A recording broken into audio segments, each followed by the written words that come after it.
آپ کا دونوں کا میں شکر گزار ہوں، انہوں نے مجھے اپرچونیٹی دی اور میں چاہتا تھا کہ یہاں سے یہ جو ہمارا یوتھ پالیسی کا وعدہ ہوا تھا 1 سال پہلے، ہمارا ڈائریکٹر صاحب بھی بیٹھے ہوئے یوتھ کے، تو ہم نے یہاں پہ وعدہ کیا تھا ہمارے فرسٹ یوتھ سمٹ کا کہ ہم بلوچستان کا یوتھ پالیسی لائیں گے. تو الحمدللہ چیف منسٹر صاحب کا اور ان کے جو کیبنٹ ممبرز ہیں ان کی انہوں نے اپروو کی اور ہم امپلیمنٹیشن کی طرف بڑھ رہے ہیں. مسئلہ یہ ہے کہ جب ہم پالیسی کی بات کرتے ہیں تو very briefly what is a policy? Basically policy means an action plan. تو جیسے کہ ہم آج کہہ رہے ہیں کہ ہمارے نوجوان 64% ہے، 60% ہے ہمارے نوجوان پاپولیشن کی. تو ہمارے پاس بالخصوص میں بلوچستان کی میں بات کروں گا، ہمارے پاس ان کے لیے کیوں نہیں ایکشن پلان رہا؟ تو یہ ایک بہت بڑا سوال یا نشان ہے. لیکن آج بھی مجھے فخر اس بات کی ہے کہ ہم نے اس پہ کام کی، ہم نے اس کی پالیسی ڈرافٹ کی، اور جیسے کہ ہمارے پارٹی کے اور دوسرے جو ہمارے چیف منسٹر صاحب ہیں ان کی سپورٹ کی وجہ سے آج یہ اپروو بھی ہوا. اس میں ہم نے مختصر میں بات کروں گا یوتھ پالیسی کے حوالے سے. اس میں ہم نے 2 ڈومین رکھے. پہلا ڈومین ہے فارمل لرننگ، جس میں بیسکلی ایجوکیشن آتا ہے آپ کا، schools, colleges, universities, career counselling وغیرہ آتے ہیں، آپ کے اسکالرشپس آتے ہیں اس میں. دوسرا ڈومین جس پہ ہم نے فوکس کیا ہے نان فارمل لرننگ، جس میں کچھ ایسے بھی ہمارے بچے ہیں اور بچیاں ہیں جو کہ ایجوکیشن میں بہتر نہیں ہیں لیکن اسپورٹس میں اچھے ہیں. کچھ ایسے بھی نوجوان ہیں جو کہ اسکلس ڈیولپمنٹ کی طرف بڑھنا چاہتے ہیں. کچھ ایسے بھی نوجوان ہیں جو ان کے دوسرے جو آرٹ ہے اس کی طرف بڑھنا چاہتے ہیں، کلچر کی طرف بڑھنا چاہتے ہیں، میوزیکل انسٹرومنٹس کی طرف بڑھنا چاہتے ہیں. تو ہم ان کو آہستہ آہستہ سپورٹ کریں گے. اس کے ساتھ ساتھ ہم نے دینی مدارس جو ہیں ہمارے ان کو بھی ایڈریس کرنے کی کوشش کی، کیونکہ جیسے کہ سر نے کہا کہ ہمارے پاس ڈیٹا نہیں ہے، تو یہ سب سے بڑا ہمارے پاس چیلنج ہے. ساتھ ساتھ امپلیمنٹیشن کا ایک بہت بڑا چیلنج ہے ہمارے پاس. اس کے لیے ہم نے باقاعدہ ایک اسٹرکچر بنایا ہے. سب سے اوپر ہمارا ہے یوتھ ڈیولپمنٹ کمیشن. اس کا چیئر آپ کا چیف منسٹر بلوچستان ہوگا. اس میں آپ کے ممبر آف نیشنل اسمبلی بھی ہوں گے، اس میں آپ کے ممبر آف پروونشل اسمبلی بھی ہوں گے، اس میں آپ کے پرائیویٹ سیکٹرس کے بھی ہوں گے، یوتھ ریپرزینٹیوز بھی ہوں گے، تاکہ وہ میک شور کرے کہ یہ جو امپلیمنٹیشن ہے چیک اینڈ بیلنس کے تھرو آپ کو پالیسی امپلیمنٹ ہو. اس کے ساتھ ساتھ ہم نے ڈسٹرکٹ یوتھ کاؤنسلس کی تشکیل دی ہے.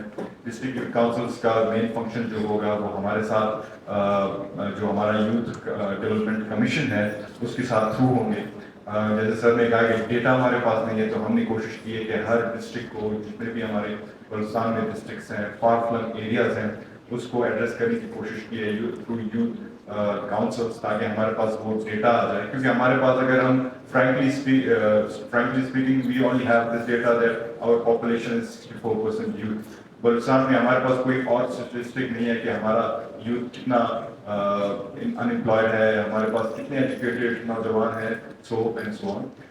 اس کے ساتھ ساتھ ہم نے رکھے ہیں انٹر ڈپارٹمنٹل کوآرڈینیشن کمیٹی.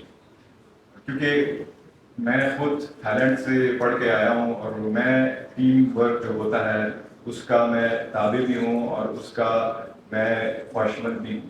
ہمارے یہاں ٹیم ورک نہیں ہوتا، ون مین شو ہوتا ہے. لیکن ہم نے یہ کمیٹی اس لیے بنایا ہے کہ ہمارے جتنے بھی ڈپارٹمنٹ ہیں، health department, education department, sports department وغیرہ وغیرہ، ان کے ساتھ ہم ایک ہی پیج پہ ہوں، ایک ہی آن بورڈ ہوں، تاکہ ہمارے نوجوانوں کو جو چاہیے وہ مل سکے. کیونکہ ہمارے پاس ایک بہت بڑا ایشو ہے جو کہ مس میچ ہے. ہمارے پاس اسکلس الگ ہیں اور ہمارا جو مارکیٹ ہے وہ ڈیمانڈ ہمارے پاس الگ کرتی ہے. تو یہ ایک دوسرا. اور اس کے ساتھ ساتھ ہم نے یوتھ امپلیمنٹیشن یونٹس بھی رکھا ہے کہ make sure that this policy is implemented every where as per the head policy, and if there is any feedback the youth units will give us.